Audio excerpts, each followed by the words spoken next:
नमस्कार, आप देख रहे हैं रिपोर्टर्स इंडिया और मैं हूं आपके साथ गौतम वशिष्ठ। इस वक्त पूरे देश में कोरोना ने कोहराम मचा रखा है और इस बढ़ती कोरोना की रफ्तार को देखते हुए डॉक्टरों की सलाह के अनुसार कोरोना मरीजों को होम आइसोलेशन में रहने की सलाह दी जा रही है।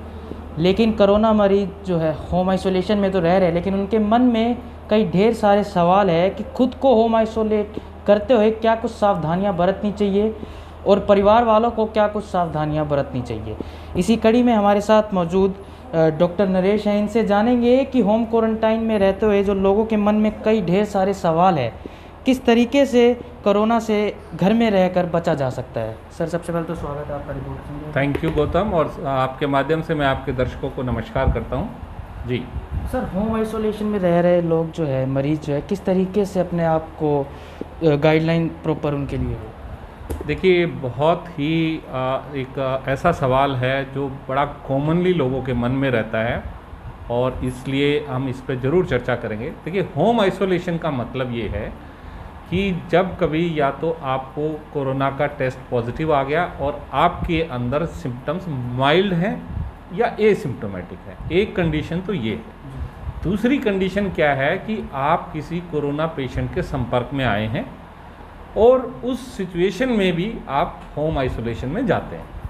तो दोनों परिस्थितियों में जो महत्वपूर्ण चीज़ ये है, क्योंकि देखिए, वैसे तो मैं कहना चाहूँगा कि कोरोना वायरस एक ऐसी बीमारी है जिसमें मिनिमम नॉन और मैक्सिमम स्पोकन है। कहने का मतलब इसके बारे में वैज्ञानिक जानकारियाँ कम हैं और भ्रांतियाँ बहुत ज़्यादा हैं। लेकिन अभी तक जो इसमें तथ्य पे बात हुई है वो ये है कि ये वायरस, क्योंकि आँख, नाक और मुंह के रास्ते शरीर में प्रवेश करता है, तो होम आइसोलेशन में हमें एक सबसे पहली चीज़, घर पे महत्वपूर्ण चीज़ें, आपको घर पे एक थर्मामीटर रखना है, एक पल्स ऑक्सीमीटर रखना है। पल्स ऑक्सीमीटर एक यंत्र होता है जिसको आप उंगली में अगर लगा के ऑन करते हैं तो वो आपके शरीर के अंदर कितना ब्लड के अंदर ऑक्सीजन चल रहा है उसको बताता है। तो दूसरी चीज़ ये।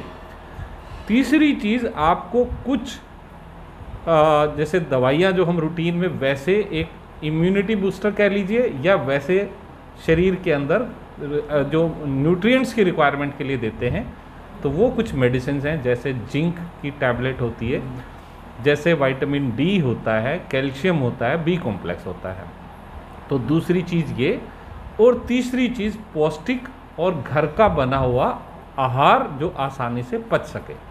तो ये तीन महत्वपूर्ण चीज़ें हैं। और इसके साथ सबसे महत्वपूर्ण ये है कि आप जो आइसोलेट हुए हैं वो फिजिकली आइसोलेट हुए हैं, सोशली, इमोशनली, टेलीफोनिकली आपको कनेक्ट रहना है ताकि आपका मोराल हाई रहे, आप इमोशनली स्टेबल रहें। ये भी बहुत ही महत्वपूर्ण है। तो इस दौरान आप घर पे ये मेडिसिन्स लें और अगर कोई एक क्वालिफाइड डॉक्टर्स ने कुछ प्रिस्क्रिप्शन एडवाइस किया आपको, उसको फॉलो करें। बाकी अपने ऑक्सीजन पल्स ऑक्सीमीट्री से डेली एक बार या 2 बार आप उसको चेक करें और थर्मामीटर से टेम्परेचर चेक करें। हल्का फुल्का घर पे व्यायाम जरूर करें, 45 मिनट की वॉक करें और पौष्टिक खाना खाएं। ये ही मुख्य चीज़ें होम आइसोलेशन के साथ में अंदर होती हैं। सर, आपने संक्रमित मरीज़ के लिए तो बताई, लेकिन यदि एक परिवार में 5-6 लोग हैं, उनके परिवार में से एक संक्रमित मरीज़ निकलता है और वो होम आइसोलेशन में है, तो परिवार वालों के लिए क्या कुछ गाइडलाइन है। देखिए, होम आइसोलेशन के अंदर परिवार वालों के लिए ये इम्पोर्टेंट है कि सबसे महत्वपूर्ण है कि घर में आप जो वॉशरूम्स हैं, जिसका हम ये कहें कि टॉयलेट हैं, वो कितने हैं उसके ऊपर होम आइसोलेशन की कंडीशंस डिपेंड करती है। यानी संक्रमित व्यक्ति के लिए एक सेपरेट टॉयलेट होना चाहिए, पहली मुख्य बात ये है। उसके अलावा बाकी परिवार वालों को अलग अलग अगर कमरे में रह रहे हैं, अलग फ्लोर पे रह रहे हैं, तो किसी परेशानी या किसी तरह की उनको टेंशन लेने की आवश्यकता नहीं है। सावधानियां जरूर बरतें, जैसे कि आप संक्रमित व्यक्ति को खाना पहुंचाते हैं तो खाना पहुंचाने के लिए आप रूटीन में जैसे एक स्थान आप निश्चित करें, वहाँ पे आप उसका खाना डब्बा बंद वहाँ पे रखें और उसको खाना खाने के बाद वापस उस संक्रमित व्यक्ति को ये बताएं, परिवार के सदस्य को, कि वापस वो वहाँ पे रखे। उसके अंदर बल्कि एक चीज़ कर सकते हैं कि एक खुले पोर्ट के अंदर, जिसमें सिंपलेस्ट चीज़ है कि साबुन का पानी रखें और खाने के बाद जो बर्तन है वो उसके अंदर डालें और वहीं से वो दूसरा व्यक्ति ग्लव्स की सहायता से वो बर्तन लेके वापस आ सकता है। इसके अलावा संक्रमित व्यक्ति के लिए अलग से टॉवल, अलग से चप्पल, टॉयलेट मैंने बोल ही दिया, और कोशिश करें कि उसके लिए भी जो कमरा है वो हवादार हो, यानी कि उसमें रोशनदान खिड़की हो जिसमें हवा का आना जाना हो और सनलाइट भी उसको वहाँ तक पहुँचती हो। ये मेन चीज़ है। बाकी रही बात परिवार के सदस्यों के लिए, इतना संपर्क करने से उनको बिल्कुल नहीं घबराना कि अगर ये सावधानियाँ रखते हैं। देखिए, एक गौतम जी चीज़ मैं आपको बताता हूँ कि जो ट्रैवल की बात है कि हवा से ट्रैवल है, वो उन जगह होता है जहाँ सेंट्रली एयर कंडीशनड है और उनका हवा में जब प्रवेश कर जाता है तो पूरे घर में वो सर्कुलेट करता है।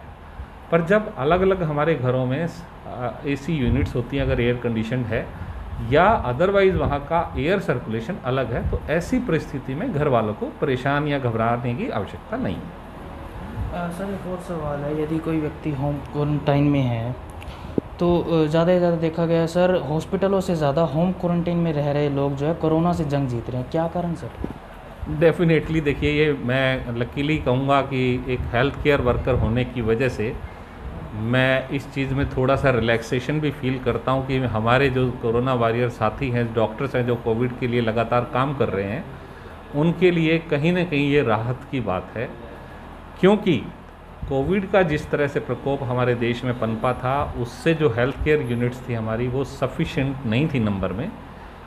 लकीली इस तरह की अप्रोच आने से हेल्थ केयर पे बर्डन एकदम से जो बढ़ने की आशंका थी वो कम हुआ है और अब ये बिल्कुल सही ट्रेंड है कि सीरियस पेशेंट ही बड़े हॉस्पिटल में जाएं, अन्यथा उसमें जाएं। अब बात आपने जो प्रश्न पूछा उसका मैं कारण बताता हूँ। देखिए, हम सब जानते हैं कि कोविड का पेशेंट आपकी इम्यूनिटी से खेलता है। आपकी इम्यूनिटी अच्छी है, आप कोविड पे विजय पा लेते हैं। इम्यूनिटी एक्चुअली शरीर में कोई मापने के लिए इसका कोई यंत्र नहीं होता। इम्यूनिटी आपकी बहुत सारी चीज़ों पर डिपेंड करती है, जैसे आप नींद सही से लेते हैं, खाना सही से खाते हैं, आप मेंटली रिलैक्स हैं या नहीं, आपको साफ सुथरा रहने का जगह मिल रही है कि नहीं रही, और निसंदेह अगर आपके घर पे ये व्यवस्था है तो it is far far superior than hospital, और बशर्ते आपके सिम्टम, आपके लक्षण भी माइल्ड हैं या एसिम्टोमेटिक है। तो इन्हीं कारणों से, क्योंकि इंसान वहाँ पे सोशली कनेक्टेड रहता है, उसको खुद एक ये फील होता है कि शायद मेरे लक्षण कम हैं इसलिए मेरे को यहाँ रखा गया है और मैं जल्दी से ठीक हो जाऊँगा। तो ये सब चीज़ें काम करती हैं। सर एक और मेरा सवाल, यदि पूरा परिवार अगर कोरोना से संक्रमित है तो क्या उनको होम आइसोलेशन में रखा जाता है?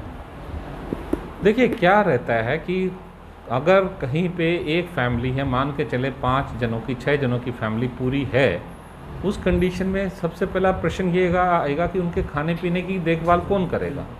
तो उस कंडीशन में मैं कहना चाहूँगा कि ये एक अच्छा एक वो सोल्यूशन नहीं है कि वो घर पे ही रुकें, क्योंकि फिर उनके लिए किसी को एक्सपोज होना पड़ेगा।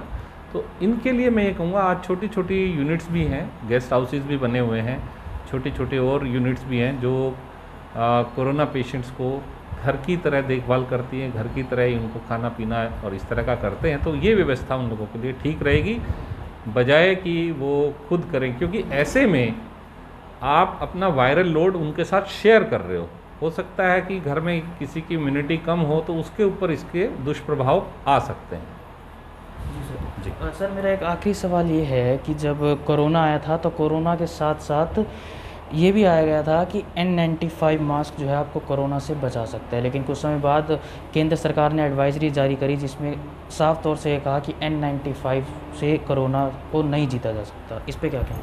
देखिए, ये बहुत भ्रामक इस तरह से वो चलते हैं बातें, क्योंकि आज तक भी इसके ऊपर अभी रिसर्च वर्क कंप्लीट नहीं है। तभी आप देख रहे हैं कि वैक्सीन अभी तक मार्केट में नहीं है, हालांकि रिसर्च चल रहा है। तो गौतम जी, क्या है कि इस वायरस के ऊपर बहुत ऐसी चीज़ें आई, कभी इसके साइज़ के ऊपर, कभी इसके स्प्रेड पे कि ये हवा में है, कभी कि ये कॉन्टैक्ट से फैलता है।